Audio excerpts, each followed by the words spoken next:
BPL এর গত আসরে চরম বিতর্কিত হয়েছিল বিসিবি।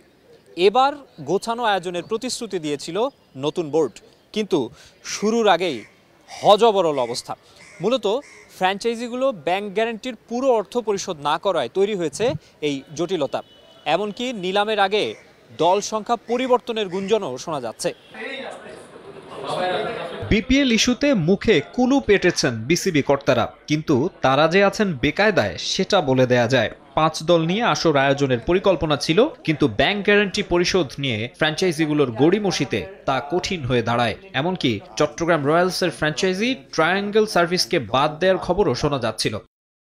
তবে নতুন খবর হচ্ছে, চেকের মাধ্যমে আপাতত পরিস্থিতি ঠান্ডা করেছে প্রতিষ্ঠানটি। 1 কোটি টাকা পে অর্ডার দিয়েছে তারা, পাশাপাশি বিদেশি স্পন্সরের মাধ্যমে আনছে 9 কোটি। বাংলাদেশ ব্যাংকের প্রক্রিয়া শেষে যা বিসিবির কাছে পৌঁছাতে লেগে যাবে দিন 10। আবার ফ্র্যাঞ্চাইজি হারানোর শঙ্কায় 10 কোটির চেকও নাকি দিয়ে রেখেছে ট্রায়াঙ্গেল সার্ভিসেস।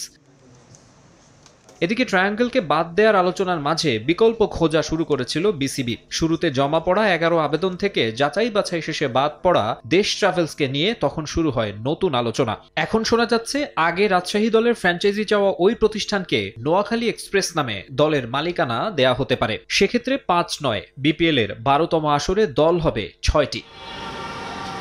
যদিও এখনো আনুষ্ঠানিকভাবে কিছু জানায়নি বোর্ড, বরং এ নিয়ে গভর্নিং কাউন্সিলের লুকোচুরির প্রবণতাই দেখা যাচ্ছে। আবার তথ্যেও পাওয়া যাচ্ছে গরমিল। আর এসব কারণে বারবার নিলাম পেছাতে বাধ্য হচ্ছে বিসিবি। 17 থেকে পিছিয়ে 19, এরপর 23, আর সবশেষ 30 নভেম্বর নিলাম আয়োজনের ঘোষণা দিয়েছে গভর্নিং কাউন্সিল।